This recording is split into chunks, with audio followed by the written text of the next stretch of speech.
Friends, welcome to top 7 Tamil. இந்த வீடியோவில் வந்து இன்னைக்குரிய மேக்ஸ் கொஸ்டின் 2 தான் பார்க்க போகிறோம். இன்றைக்கி நம்ம பார்க்க போகிற சம் பார்த்தீங்கன்னா 7th ஸ்டாண்டர்ட் புக்கில் இருக்குது. சரிங்களா? கொஸ்டின் பார்க்கலாம். முதல் கணக்கு, ஒரு வட்ட வடிவ பூந்தோட்டத்தின் ஆரம் 21 மீட்டர். அந்த தோட்டத்தை சுற்றி 14 மீட்டர் அகலம் உள்ள வட்ட நடைபாதை உள்ளது எனில் அந்த வட்டப்பாதையினுடைய பரப்பளவு காண்க அப்படின்னு வந்து கேட்டிருக்காங்க. சரிங்களா? என்ன கொடுத்துருக்காங்க, என்ன கேட்டிருக்காங்கன்றத ஒரு டயக்ராம் வரைஞ்சி நம்ம பார்த்தோன்னா ஈஸியாக இருக்கும். சரிங்களா? இப்போ ஒரு பூந்தோட்டம் இருக்குது. அந்த பூந்தோட்டம் வந்து எந்த வடிவில் இருக்குன்னா வட்ட வடிவில் இருக்குது. சரிங்களா? அப்போ வட்ட வடிவ பூந்தோட்டம். இதனுடைய ஆரம் வந்து என்ன கொடுத்துருக்காங்க அப்படின்னா 21 மீட்டர் வந்து கொடுத்துருக்காங்க. சரிங்களா? இது வந்து பூந்தோட்டம், இதனுடைய ஆரம் 21 மீட்டர் கொடுத்துருக்காங்க. அடுத்து அந்த தோட்டத்தை சுற்றி 14 மீட்டர் அகலம் உள்ள வட்ட நடைபாதை உள்ளது எனில் அந்த வட்டப்பாதையினுடைய பரப்பளவு காண்கன்னு கேட்டிருக்காங்க. அப்போ இந்த பூந்தோட்டத்தை சுற்றி 14 மீட்டர் அகலம் உள்ள வட்ட நடைபாதை வந்து இருக்குது. சரிங்களா? இதனுடைய அகலம் எவ்வளோ அப்படின்னா 14 மீட்டர். இதனுடைய ஆரம் வந்து 21 மீட்டர். இதுதான் வந்து கொடுத்துருக்காங்க. இந்த வெளியில் இருக்க அந்த நடைபாதை இருக்குது பார்த்தீங்களா? ஸோ இதனுடைய பரப்பளவு தான் வந்து நமக்கு கேட்டிருக்காங்க. சரிங்களா? எப்படி செய்கிறது அப்படின்னு பார்க்கலாம். இப்போ என்ன கொடுத்துருக்காங்க, வட்ட வடிவ பூந்தோட்டத்தினுடைய ஆரம் வந்து கொடுத்துருக்காங்க. நம்மளுக்கு ரேடியஸ் வந்து என்ன கொடுத்துருக்காங்கன்னா 21 மீட்டர் வந்து கொடுத்துருக்காங்க. சரிங்களா? இப்போ ஃபஸ்ட்டு ஸ்டெப்பு என்ன அப்படின்னு சொல்லி பார்த்தீங்கன்னா, இந்த ஃபுல்லாக இந்த பகுதியினுடைய ஆரம் வந்து நம்ம கண்டுபிடிச்சாதான் நம்ம வட்டத்தினுடைய பரப்பளவான பையா ஸ்கொயர் வந்து நம்ம கண்டுபிடிக்க முடியும். சரிங்களா? அதுக்கு என்ன பண்ணணும் அப்படின்னா, இங்கே ஆரம் வந்து 21 மீட்டர் கொடுத்துருக்காங்களா? ஸோ இந்த அகலம் வந்து 14 மீட்டர் கொடுத்துருக்காங்க. அப்போ இது ரெண்டுமே சேர்ந்தது வந்து இந்த பெரிய வட்டத்தினுடைய ஆரமாக வரும். புரியுதுங்களா? இப்போ வெளிவட்டம் அப்படின்னு வச்சுக்கலாம். சரிங்களா? வெளிவட்டத்தின் ஆரத்தை வந்து நம்ம கேபிட்டல் ஆர் அப்படின்னு எடுத்துக்கலாம். ஏன்னா ஸ்மால் ஆர் வந்து சின்ன அந்த பூந்தோட்டத்தினுடைய ஆரம் வச்சுருக்கோம். அதனால் கேபிட்டல் ஆர் வந்து பெரிய வட்டத்தினுடைய ஆரமாக எடுத்துக்கலாம். இதை எப்படி கண்டுபிடிக்கிறதுனா, இந்த ஆர் அதாவது பூந்தோட்டத்தினுடைய ஆரமான 21 மீட்டரோடு இந்த அகலமான 14 மீட்டர் வந்து நம்ம கூட்டணும். So R plus W. அப்போ இங்கே வந்து என்ன வரும் அப்படின்னு சொல்லி பார்த்தீங்கன்னா, ஆர் வந்து 21 ப்ளஸ் டபிள்யூ அப்படின்றது வந்து அகலம், வித்தை வந்து நம்ம சொல்லி எடுத்திருக்கோம்.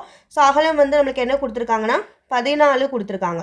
ஸோ இது ரெண்டையும் கூட்டும்போது நமக்கு 35 மீட்டர். நம்ம கண்டுபிடிச்சிருக்கிறது வந்து பெரிய ஆரத்தினுடைய பெரிய வட்டத்தினுடைய ஆரம். சின்ன வட்டத்தினுடைய ஆரம் வந்து 21 மீட்டர். புரியுதுங்களா? ஸோ இந்த கேபிட்டல் ஆர் எப்படி வந்தது அப்படின்னு தெரிஞ்சுக்கோங்க. இப்போ நம்ம வட்ட பாதையினுடைய பரப்பளவு வந்து நம்ம கண்டுபிடிக்க போகிறோம். சரிங்களா? ஸோ வட்டத்தினுடைய பரப்பளவு வந்து பையா ஸ்கொயர். இப்போ பையை வந்து அப்படியே வச்சுக்கோங்க. ஆர் ஸ்கொயர்ன்றது நம்ம கேபிட்டல் ஆரும் நம்மளுக்கு இதில் இருக்குது, ஸ்மால் ஆரும் இருக்குது. அதனால் இந்த ஆர் ஸ்கொயர் வந்து நம்ம எப்படி எடுத்துக்கிறோன்னா, capital R square minus R square சதுர அலகு அப்படின்னு எடுத்துக்கிறோம். இந்த மாதிரி 2 வட்டங்கள் வந்து சம்மாக இருந்ததுன்னா இந்த ஃபார்முலா வந்து அப்ளை பண்ணுங்கள். சரிங்களா?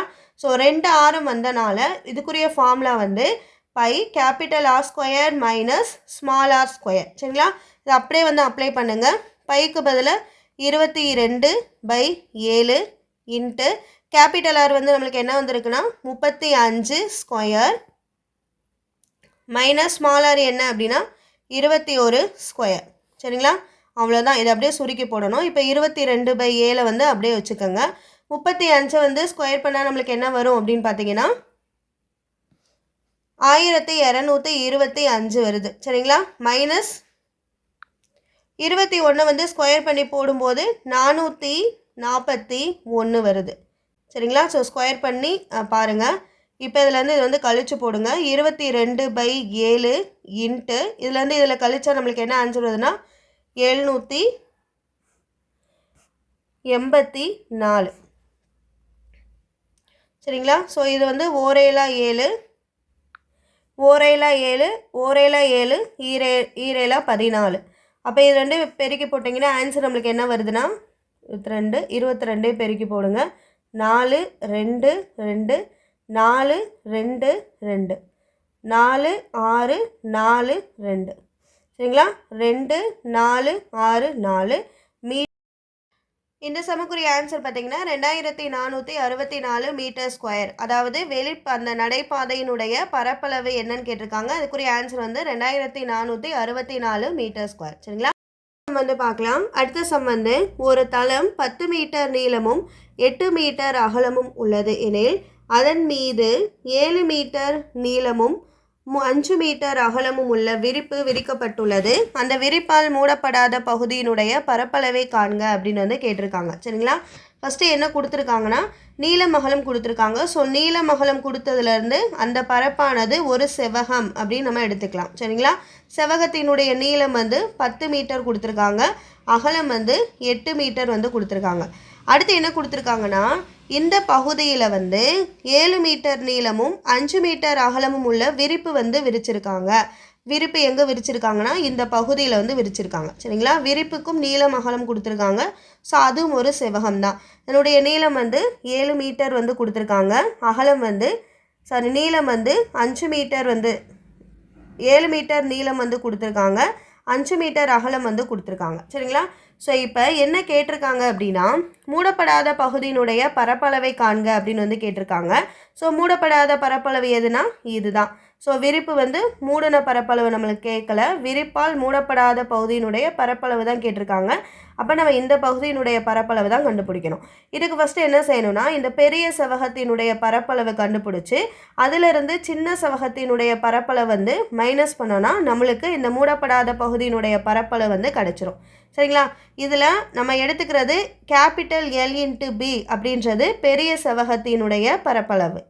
சரிங்களா? ஸோ கேபிட்டல் A அப்படின்னு எடுத்துக்கோங்க.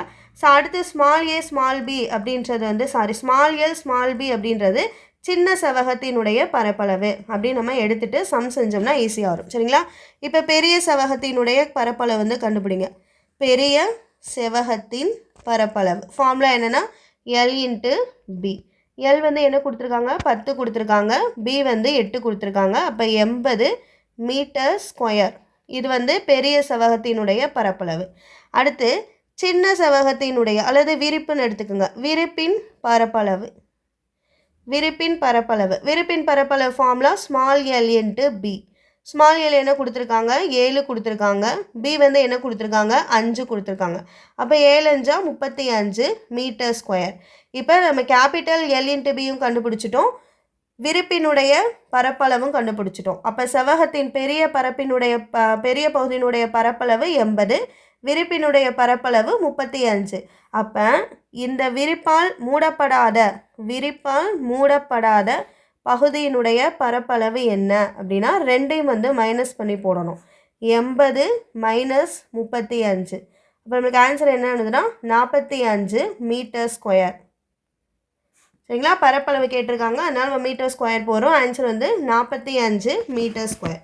சரிங்களா? சிம்பிளான சம்மு தான். ஸோ சம்மு புரிஞ்சு செஞ்சிங்கன்னா ஆன்சர் வந்து ஈஸியாக வந்துடும். இந்த வீடியோவில் வந்து நம்ம 7th ஸ்டாண்டர்டில் இருக்க 2 சம் தான் வந்து பார்த்தோம். இந்த சம் உங்களுக்கு கண்டிப்பாக பிடிச்சிருக்குன்னு நினைக்கிறேன். பிடிச்சிருந்தா லைக் பண்ணுங்கள். இந்த வீடியோ வாட்ச் பண்ணதுக்கு தேங்க்யூ.